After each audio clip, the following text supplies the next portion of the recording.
Welcome back, Hard to Kill family. This is our Thursday live, a little bit later than normally.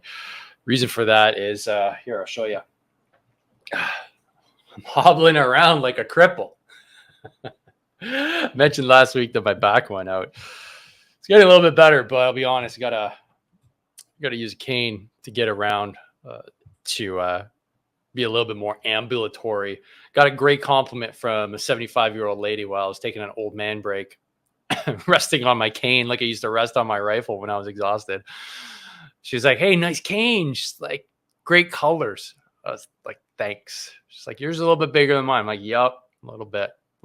So it's great to be able to connect with the elderly over canes. I have to admit. So a little bit slow on all things right now, but that's neither here nor there. Let's get right into it. I want to talk about Afghanistan today. Main topics are Afghanistan, but I also wanted to look at what we got here. We've got the interim reconstruction employment measure. Don't know if you guys knew about that, but that's something that came down the pipe the other day. Monkeypox. What the hell's going on with that? A little bit of Bitcoin too. I wanted to share a little bit about that. Track and field in the gold medal win, which I think is a moment of pride, right, for Canada.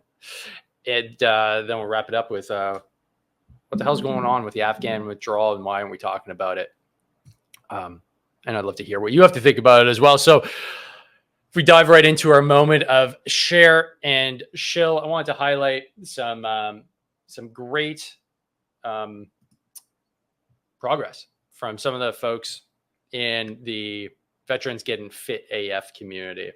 And if you're new to the channel, I recommend that you hit the subscribe button, turn on the bell notification so you can know when these bad boys are going live.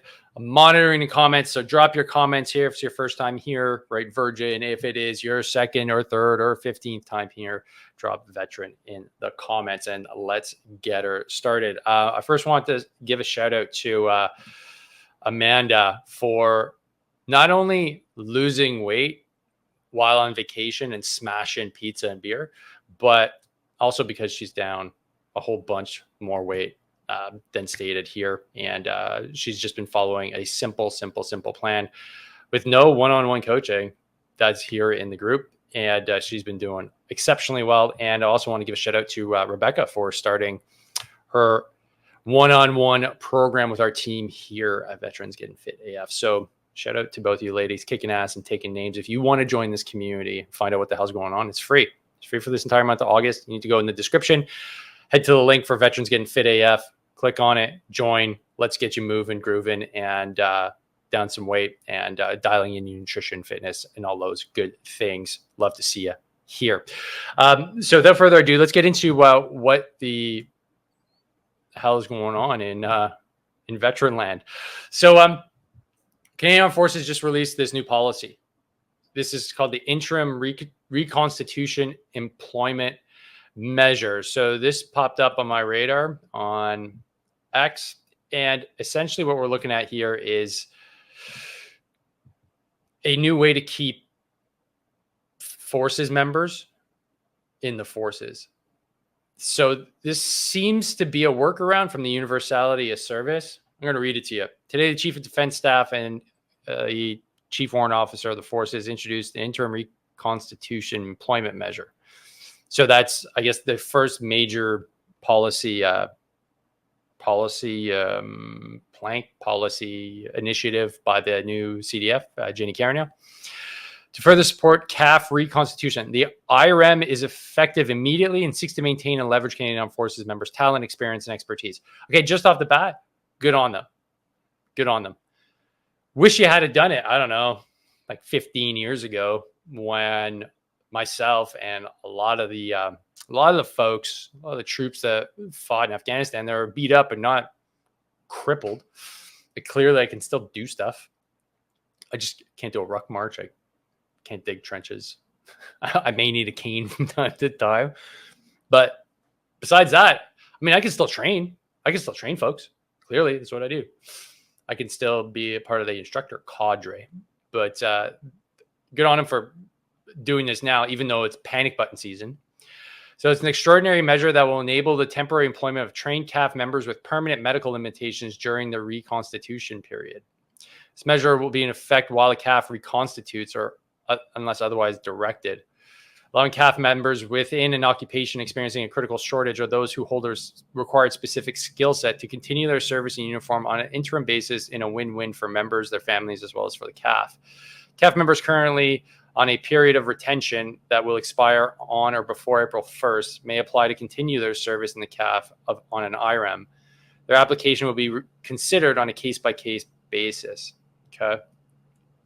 Now, I guess my concern here is that this may shut the door to individuals that are getting out due to medical releases. I mean, it's not above the Canadian Armed Forces to clearly abuse their power and go against their own policy and directives, QRNOs, KRNOs, whatever you want to call it, to forcibly keep people in. I could see that happening because clearly we have no oversight when it comes to panic. And I'm referencing COVID, obviously. Nobody followed the rules. The highest ranking officers broke the rules. They committed large scale human rights offenses. That's just fact. So would they go and prevent somebody from medically releasing, saying like, nope, you're not able to leave. We're going to keep you. So stay on board. I don't know how far they can go. I guess we'll see. Time will tell, right? Time will tell. My next guess here is that I think they're going to start calling up guys like me, guys like you. Be like, hey, have you thought about coming back and helping out, doing another lap for your country? I think that's likely what's going to happen next. But I'd like to know what you think. Is that what's going to happen next? Do you think they're going to start calling veterans to come give a helping hand? Maybe try and guilt us into being patriotic and doing the right thing for the country.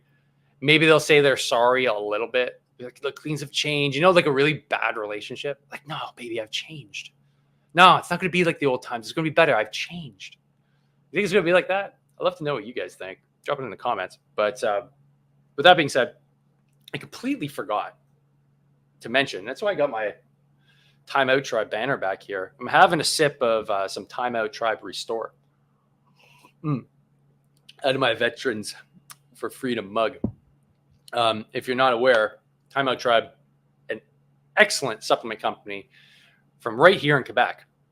And don't hold that against them. They're good people. They love working with first responders and the military.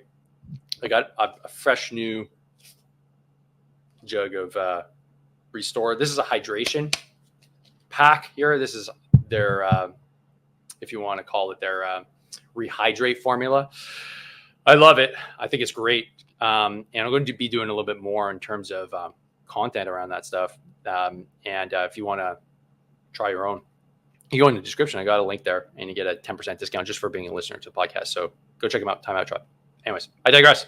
Back to the IREM. So the IREM is essentially the first stopgap method because, I mean, let's be honest. AIR had, 3 years, 4 years, 5 years, and didn't stop the bleed. Like he made the bleed worse. He made it substantially worse. And I don't know, just anecdotally speaking with folks that are still in and they're on their way out, they're on their period of retention, they're toast, man. And I'm talking about colonels, I'm talking about majors, I'm talking about chief warrant officers. Like, I'm not talking about privates, right? You know, if you're listening to this and you are a veteran and you've been in any amount of time, right? If your friends are in, we're all high-ranking officers or NCOs, or at least that, maybe you're corporal for life, but you have, 25 years experience. You're kind of the lifeblood of the entire Army. If you're fed up and done, it's not a good sign. So it'll be interesting to see what this leads to, and love to hear what you think about it. Next, I just wanted to cover this because it's kind of like throwing bait into the water. But I don't know what's going on here, but it's trending on Twitter, right? Monkeypox. Okay, cool. I don't know what this is. Obviously, it's some sort of virus that's popping up, and the UN is starting to get a little bit worried about it, and the World Health Organization. We all know what happens when they get worried, right? So, World Health Organization declares Mpox outbreak in Africa a global health emergency. WHO Director General accepts recommendations from committees. We all know what happened when he did that. Oh man, I really don't want to have to sit in my house for 3 years. Kind of fed up. I don't know. Are you fed up? Should I even ask the question? Would you comply with a new round of mandates? With a new round of QR codes to go get a coffee? To the little tyrants in your neighborhood getting another crack at it? Boom! We're gonna knock this one out of the park. We're actually gonna complete those gulags and get those folks in there this time. Yeah. Well, moving on. I don't want to spend too much time on that. Look, guys, Bitcoin's in the news because it's kind of a thing. And when we're talking about freedom, right, it's very hard to talk about freedom without being economically, financially free. That is, for me, that is one of my main goals, is to be off the system financially. I want to have FU money. Okay. And I'm building, right? I'm building to get there. One way I'm building to do that is through Bitcoin. And I learned about it 4 years ago-ish. Yeah, just before the last bull run.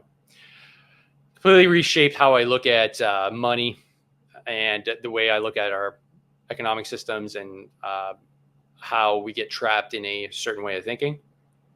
And a lot of people have called Bitcoin an IQ test. It took me a long time to wrap my head around what this nerd money was. This magic internet money. Really wasn't tracking. My first exposure to it was when I was teaching. So this is many moons ago.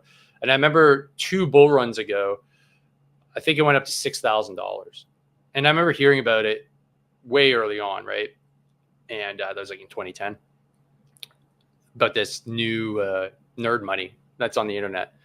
I was like, yeah, that's never going to be worth anything. And then I heard, oh my God, it's worth $6,000. And I talked with a colleague about it.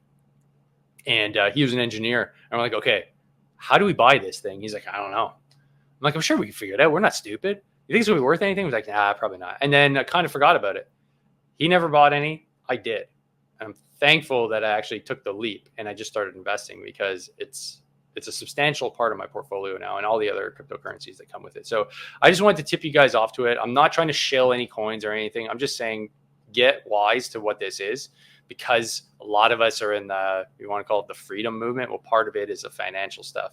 And the bulls are about to run. So you will see more of this in the news media. I suggest just getting ahead of the curve and just learning a little bit about it. Maybe following some things on Twitter or X, because it's going to be ubiquitous. And Goldman, Morgan Stanley, and Wells Fargo are already invested heavily, which is a sign that this is going to be something that's going to stay.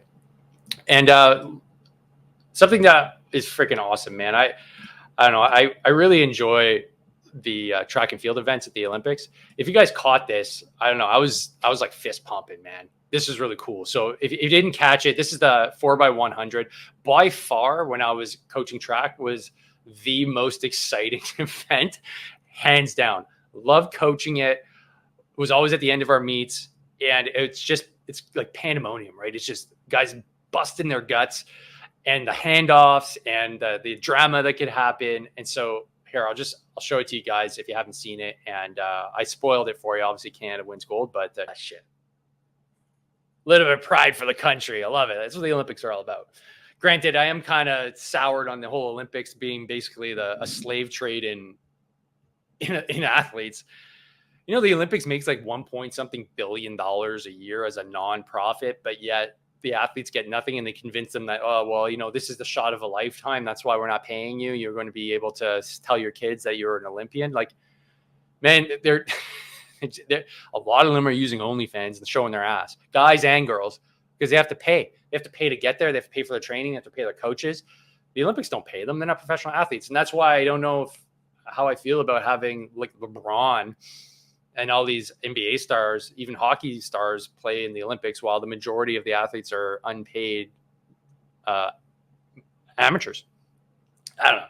I think that's a whole other podcast, but let's get into the meat of what I want to talk about today, which is Afghanistan. So I want to show you the Canadian Armed Forces Twitter page right now. And if you're just tuning in, welcome. Let us know where you're tuning in from. We're talking about Afghanistan right now because it's the anniversary of the fall of Kabul. Anniversary of the fall of Kabul, 15th of August. This is when the Taliban really flooded into the city, and like to everybody's surprise, except people that are following it, we knew this was coming, man. Like it was obvious. There's no way that the Afghan army was going to hold up. They never put up a fight on purpose because the politics around it didn't make any sense. You wouldn't have either if you knew that you were going to have to be in government with these guys. So Kabul falls, and we've been going at it for almost a year to try and get the government to create a response to get our interpreters out of the country. This is Canada's longest war. I know for most of you, you know that, but this was a huge commitment, massive commitment. We lost 158 of our bravest soldiers, right? We spent God knows how many billions of dollars on this war. We went all in on this war. Like it was the war. But yet at the end, when our responsibility still laid with our staff, our interpreters that were there, they were part of the mission. They wore our uniforms. To leave them there without any support was unacceptable to me and to a lot of folks and a lot of veterans here in Canada and the US. To just not have a plan wasn't going to happen. So it activated me. It activated a lot of us. And if you just take a look at the Canadian Armed Forces Twitter page here. So, I mean, I say the 15th of August was like the fall of Kabul. It's arguable that it could have been earlier or later.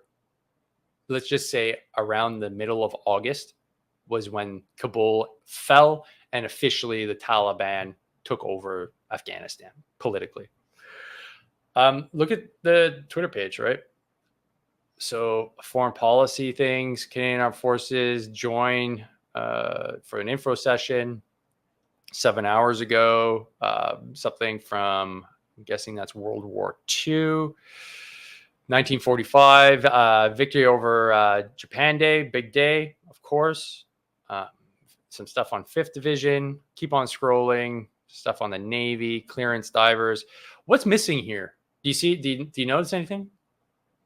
Do you notice anything that could be missing from Canadian Armed Forces Twitter feed? Now, I'm being kind of facetious here. Clearly, I'm talking about the fall of Kabul. Canada had a major part in the war in Afghanistan, a major part of the global war on terror. So why isn't there even a mention? You know, why is it that it's folks like myself, guys like Sean Ryan, podcasters that are the only ones talking about this? It's not in any. We committed more resources than any other time in history. It was the longest freaking war in Canadian history. That should at least elicit some reflection. Should it not? Maybe I'm crazy. I don't know. Am I crazy? Like, drop in the comments, man. But like, what the hell? Like, I don't get how we're not commenting on this. So I just wanted to check Veterans Affairs, because maybe they have something of note for this day. And just looking here, Veterans Affairs, nope. National Acadia Day, nope. Hall of Fame, nope. Nope. Capital Experience, nope. Picture with the minister, nope. Nope. Vets Canada, no mention whatsoever. August 13th, we've already gone back to. There's nothing here. There's nothing here, because maybe if the Canadian Forces said, we won't really take the lead on this, but Veterans Affairs, let's have you take the lead, post about it. Cool, but clearly I'm making that up. There's no coordination between the two. Okay, I'm pretending here. It's a pretend land. So there's nothing here.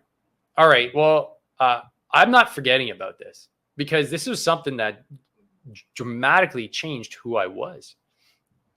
It was the middle of COVID. I wasn't doing well. There was this grave situation in Afghanistan with geopolitical consequences that, I mean, like I left as an LT, former senior NCO, went overseas. What do I know about geopolitics?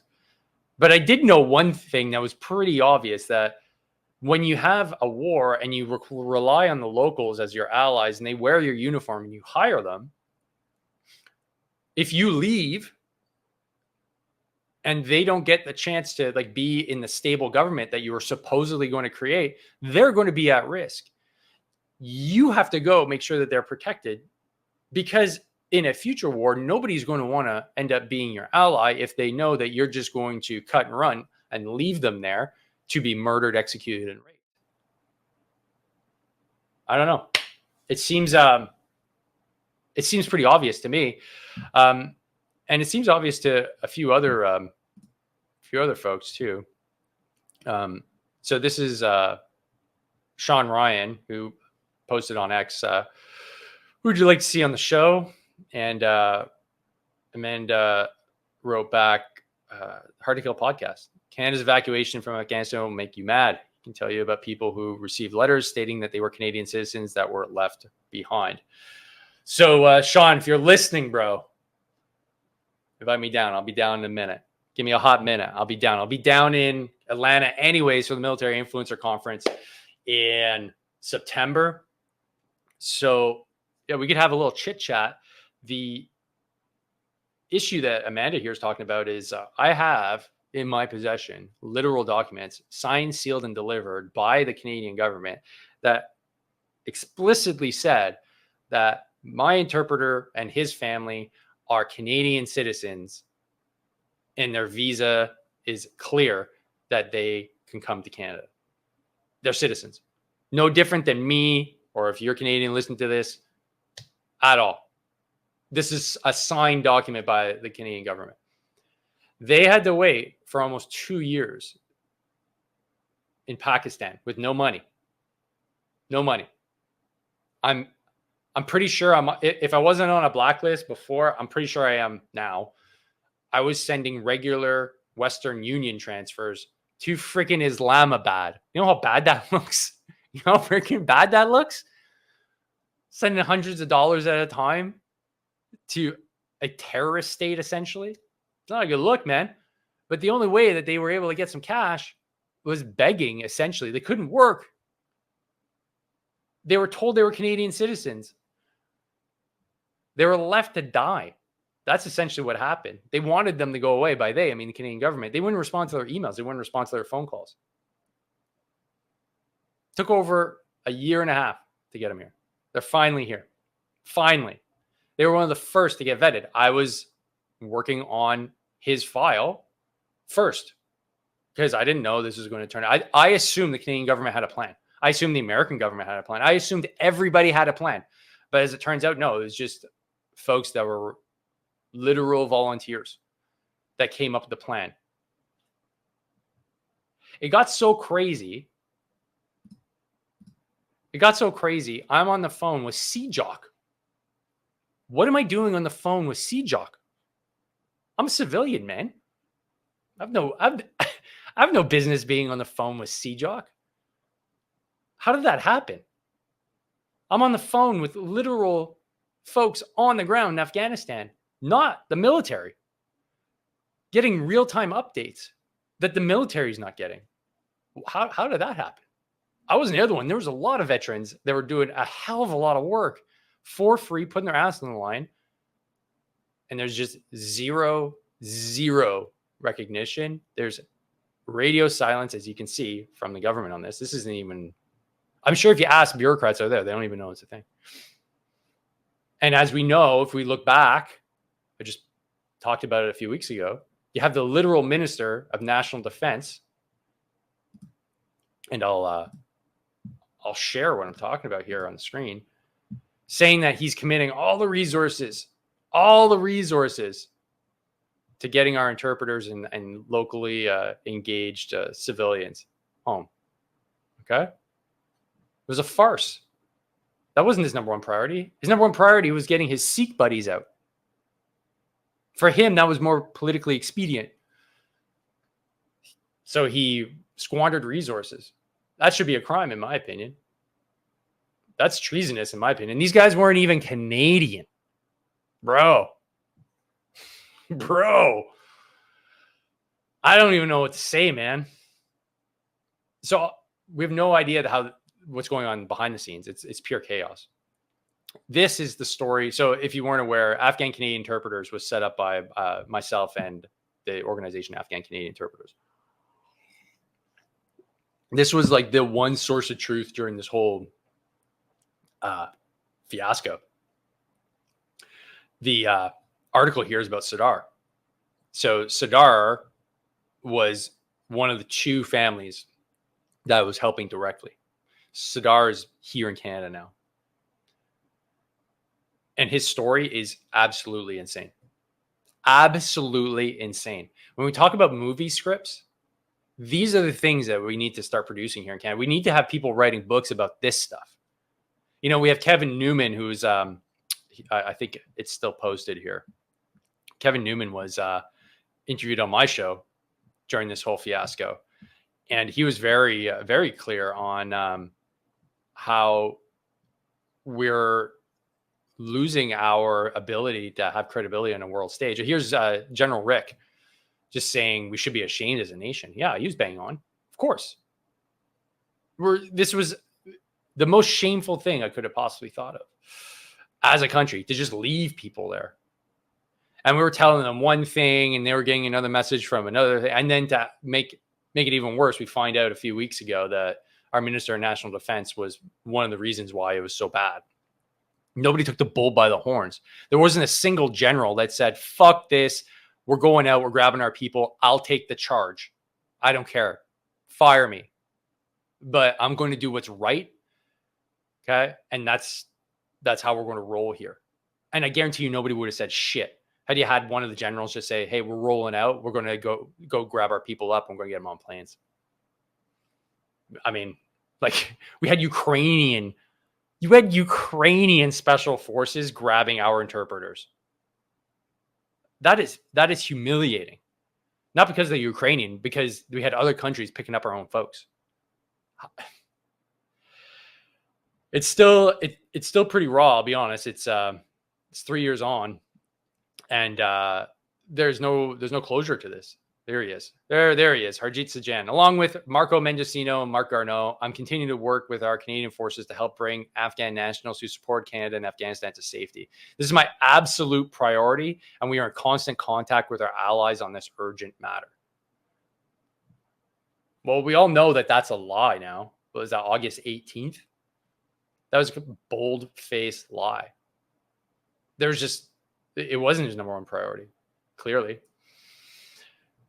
I don't know where we go from here. I'll be honest. I wish there was more in terms of history around this. It's been 3 years. I don't have the bandwidth or the skill to write this up, but I'll gladly help anybody do so.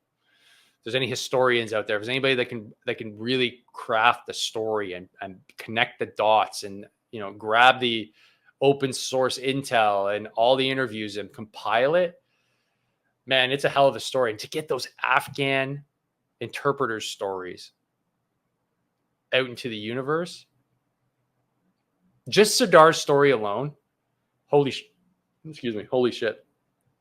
Like how he managed to get him and his family from Afghanistan to Pakistan and over to Canada. The guy is like one of the hardest men I know. And he's, typical Afghan, super humble. Just like, yep. And it just works. He's just here and he works his ass off. It's unfortunate that we didn't save more. And it was all due to politics. We could have had this done and dusted months before the Afghan government fell. Months. Easily. We had the list. We had them done, man. But this is a complete failure of our government, of our military, of our ability to foresee issues as they come, to address long-term strategy. It's such a big cock up that I think that's why it's just being forgotten. Because if you start pulling on the strings, what do you do? What do you do when you have a serious situation like we had in Afghanistan and you shit the bed so badly? Global affairs, Mark Garneau. He was just passing the buck to we were one of the only countries. We were one of the only countries that just abandoned our post. Most folks probably have no idea that was the case. Our embassy was just left abandoned. One day, the ambassador was there. The next day, he's begging to get on a flight to get the hell out of Dodge, leaving his staff high and dry.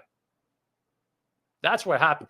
The British ambassador, being an OG ambassador, like in true British style, was literally hand filling out applications to get folks to the UK. The Taliban was there. He's like, yeah. He's like, it's my job. This is my job. I sit here when things go sideways. Canadian ambassador, oh, I'm scared. Hey, man, it comes with the job. That literally comes with the job. If you weren't ready for that, you weren't suspecting that sometime maybe Kabul might fall, man, are you that naive? Are you seriously that naive? That's shameful too, man. That's super shameful. It's just one failure after another with people that aren't serious, in my opinion. They just aren't serious. Mendocino just lying through the side of his mouth the entire time, talking about how we're saving Afghans and we're creating a program to help Afghan minority groups in need, like LGBTQ and women's groups. And it's like, what are you talking about, bro? This isn't what we're talking about. We're talking about because of the war, we have interpreters. I don't give a shit what their sexual identity is. Get them out. Point final. Let's make it happen. And it didn't. Slowly but surely, we had folks come out. And guys, I'm telling you, there's going to be lots coming out in the wash too. This isn't over because the corruption runs deep. It runs very deep. When things go really sideways like this, it's either incompetence or corruption or a combination of both. In this case, it's a combination of both. So stay tuned. There'll be more. There'll be more in the future. Big Smoke, thanks for chiming in here. Pretty crazy, all that gear that was left behind. Yeah. Yeah. How much? There's a few $1 billion worth of stuff. Did you also see there's that private?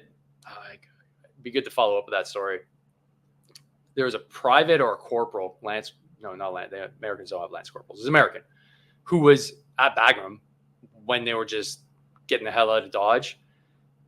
And as he's releasing, like a year or two later, he has all of this comms equipment and shit on his docks from Bagram. And they're like, yeah, you owe a few $1 million to the government. He's like, what? He's like, no. It's like, my supervisor said directly to me as an order, you will leave this stuff here and you will get on the plane and we will make this right and we will get this off your docks. And in true Army fashion, I'm assuming it was Army, they didn't. They said, yeah, eat it. They have a corporal or private taking the heat for the entire American government, just leaving billions of dollars to the enemy of equipment and sensitive gear. Like that's such an Army thing to do. Anyways, yeah, the only issue is the Taliban, from what I understand, isn't using it because they can't maintain it, right? They don't have the parts. They don't have the mechanics. It takes years to get that supply chain source. They just sold it to every terrorist organization that wants a piece, right? That can get that supply chain up and running. So likely Iranian-based terror organizations like Hezbollah. It's good times, man. It's good times. It's good times. Just keeps that war machine going, right? You show up likely in the Middle East again, and it's like blue on blue, but it's like, how come we have the same trucks? How come we have the same? Oh, it's right. Yeah, you got, yeah, okay, cool. All right, okay. You got an Apache helicopter. Holy shit. Wow, where'd you get that from? We just live in a clown world. So indeed, it was pretty crazy. And another question here. Big Smoke. Trudeau gave citizenship to ISIS members. Nothing surprises me anymore. Yeah, what's going on with that? That news story flashed up on my screen. I don't know. I don't know. I mean, has that ever happened? I wonder if there's any is there any precedence for that? Just letting in, and that's the thing too. I know the student visa program. It's the country of origin that's supposed to do the check. There's no thorough vetting for them to come to Canada, as far as I know. So I mean, you can use that as a lane of exploitation to get into the country. I don't know if that's the case. I don't know if that's how they got in, but still not. I mean, if there's one, obviously there's more, right? How'd you miss it? And it's just, you can see everything's just falling apart. That shouldn't get through. I mean, hey, CSIS. Hey, here's the tip. It's going out to CSIS. Pretty sure you're probably listening. Stop worrying about guys like me and worry about the actual terrorists that actually blow people up, that we had to go fight because you said it was important. Focus on them. I'm not an ideologically motivated veteran extremist. It's not a thing. You made that up. But stop worrying about us. We're on the same team. We're the good guys. Focus on the bad guys. Sometimes you just have to say these things out loud, right? Just to kind of make it clear. Some people just aren't aware. Hey, Amanda. Yeah, this is the Amanda show today. You're up twice. Now 3 times. You want the list of Canadian assets left behind? I have the ATF. Oh, I wish you could open up files here in the chat. Why not? Could you send it to me? Could I put it up on the screen? We could do that live. I could share that. Send it to my email. Send it to me Send it to me now. I'll open it up.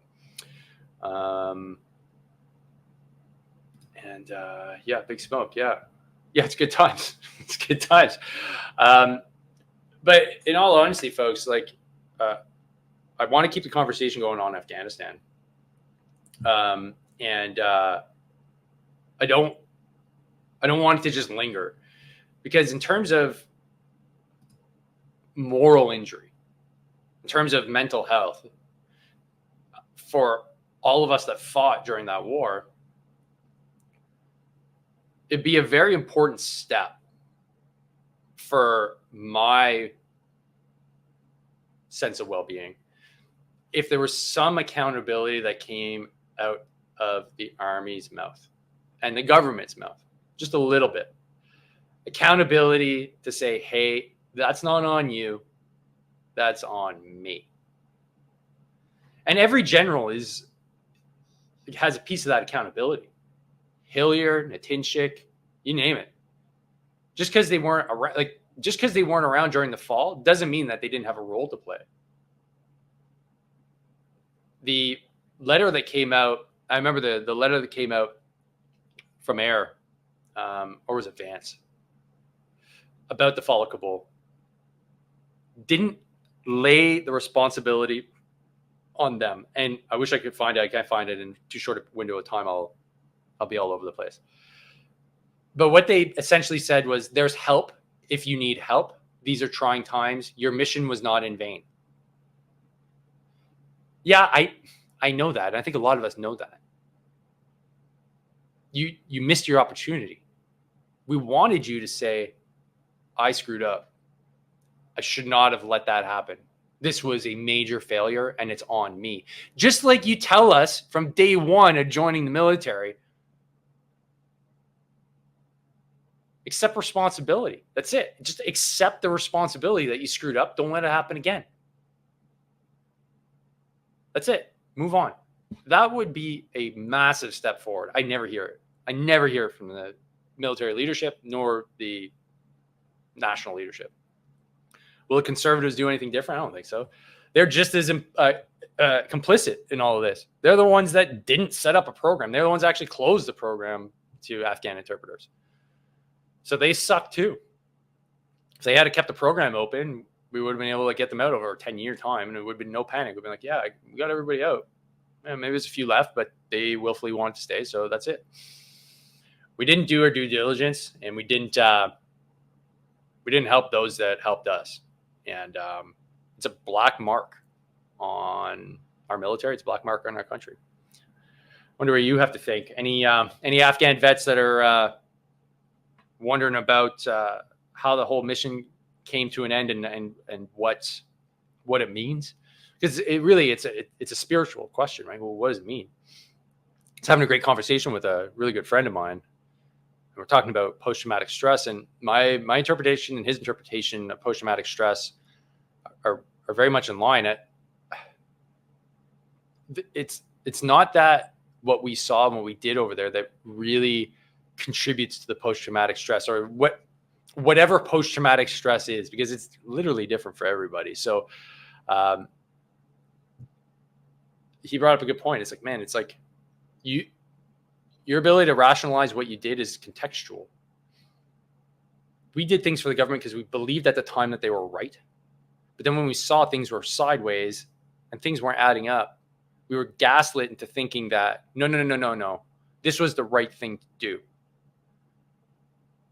But then on the other side, you're having cognitive dissonance because you're like, man, I don't think we should have been there. I don't think we should have done anything there, to be honest.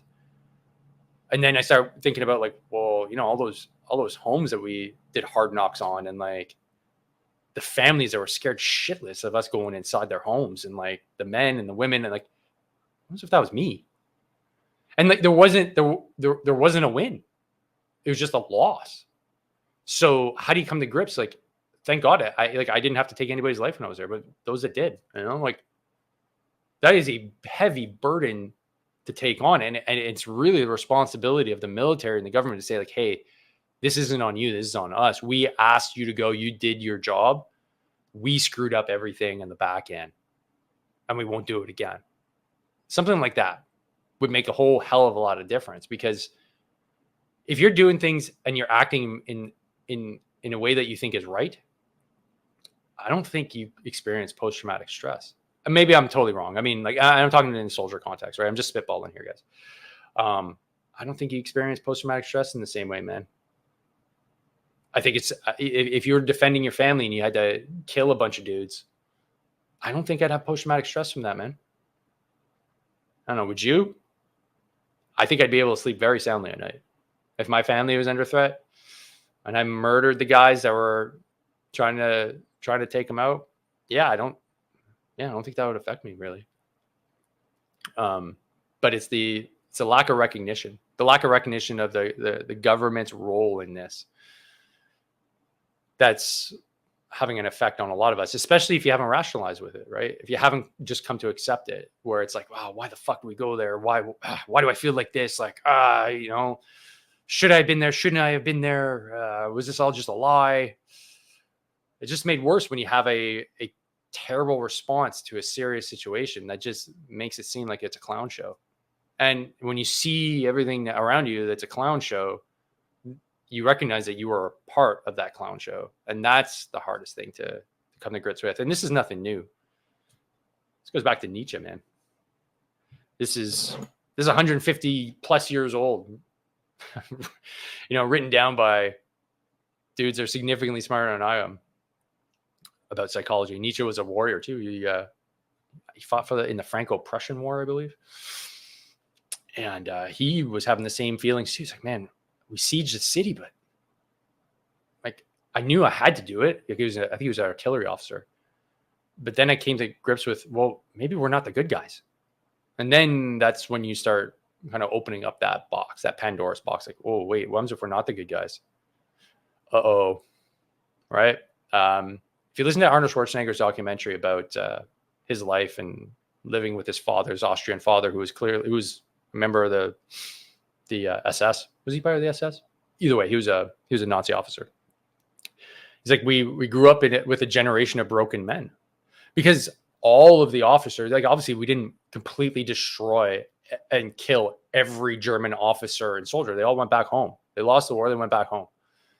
But he's like, they drank and they were just defeated men. They were crushed. they recognized all the atrocities afterwards, and maybe some of them committed atrocities, right? That weighs on your soul. And then what do you do then, right? What do you do then? You did wrong. Maybe you thought you were doing right.